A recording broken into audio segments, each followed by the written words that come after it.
nga pala si Abel Eugenio na tiga rito sa Virgen de los Torres. Then naging miyembro ko ng Banda 14.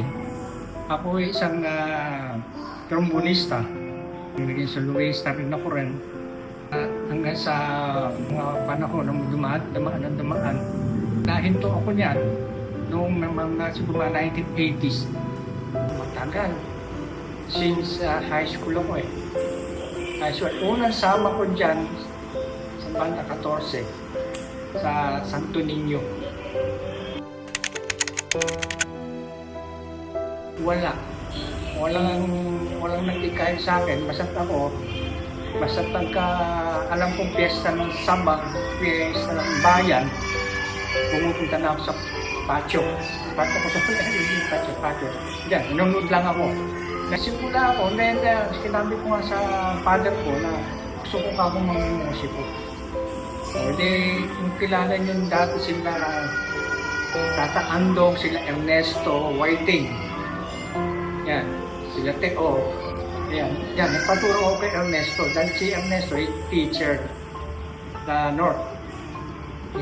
Sinabi nga ng father ko doon kay Ernesto na gusto maganda. Nag-aaral ako ng trombon. Sa kanila ako nag-aaral sa may Subic. Nag-enjoy ako nung masama ako sa banda, 14 niya. Sa banda, nag-enjoy ako. Malakas ang loob ko pagka may serenata, may concert, may kaharap, ganyan. Na-experience ko dyan na kaharap namin yung tourism, San Caterva Tourism, full court ng basketball. Sila ando sa half court, marami. Kami nasa San Sulok na, ilan lang kami. Pero lumabang ka. Panahon na yun, okay lang. Kuminsan nando kami kila Ernesto sa Subic. Ando lang kami. Mas kuminsan nalilipad kami nung kila Lolo Boy mo yan. Bali Lolo Boy mo, doon sa may Eplara, doon kami. Dalas na yun. Yung mga pagka umuulan, kuminsan, hindi kami matuloy-tuloy dahil umuulan, hindi makarating yung ibang miyembro. Kung konti kami nag-iinsayo. Kuminsan maganda yung tugtugan. Hindi namin magawa. Kung konti, hindi kami kumpleto. Ginawa kami lang, gumawa nun, yung pawid. Pero mahaba. Sa milikod lang nila Tata Pasio dati. Doon, kila Penggot doon. Kila Aris. Yung tumutog kami sa Tarlac. Na-trouble kami dyan. Trouble. Paano ba nangyari ba? Ang nare-record ko lang, may nakaaway ang banda. Kapatid ata nung hepe ng pulis doon. Rambo, ikot lang. Ngayon, wala na rin yun, si Kurit. Tawagin namin, trumpet yun. Naipit, nabugbog. Talagang nabugbog siya. Wala na mali. Sinakay namin ni Aris, ni Pidong, sa tricycle. Si Pidong, bumaba. Ikaw, diniretso ko sa hospital si Kurit. Kaya nung pag-uwi namin, makita ko yung uso ni Aris, nadali pala siya. Kasi kako, bumaba ka pa. Pero rin kami, pag-uwi namin, ang sasakyan namin nun isang maliit na bus lang. Sarado lahat ang bintana dahil inaabangan kami. Pero hindi kami pwedeng sa pulis. Dahil kapatid ng hepe ng pulis yung hindi siyempre kanapihan nila yung doon kami sa kampo ng military, lumapit. Yun ang nag-guide sa amin hanggang makalabas kami ng highway. Sa tagal ko kasi wala na sa banda, baka siguro may 30 years pa ako ulit sa banda. Kasi nung mula nang trabaho ko, 1988, nahinto na talaga ako dyan. Trabaho, ganyan. Kailan siguro kundi bawat miyembro, may pagkakaisa.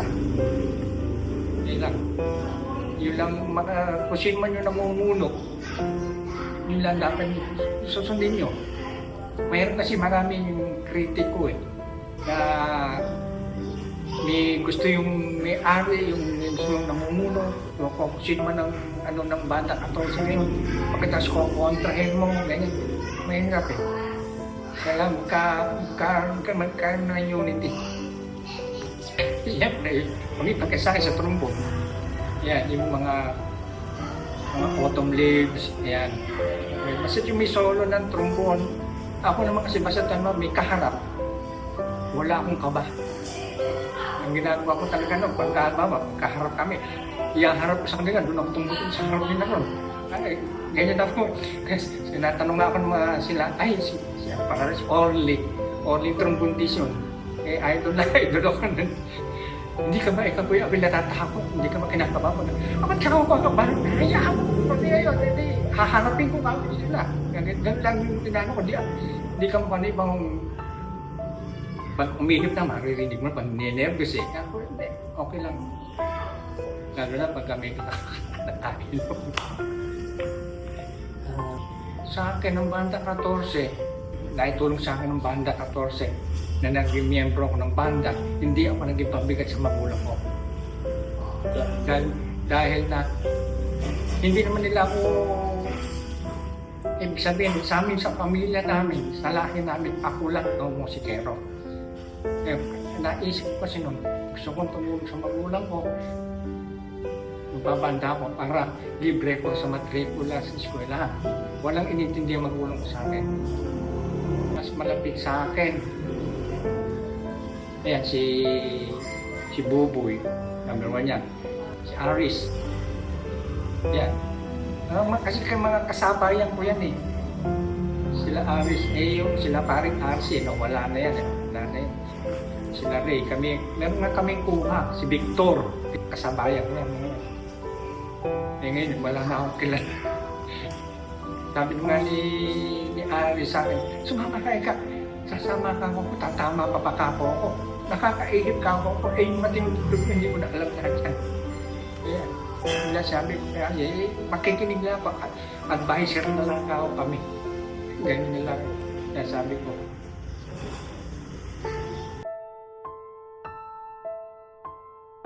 Kasi yung banda 14 nun, may ang pagkakaiba, ngayon puro kabataan kayo eh.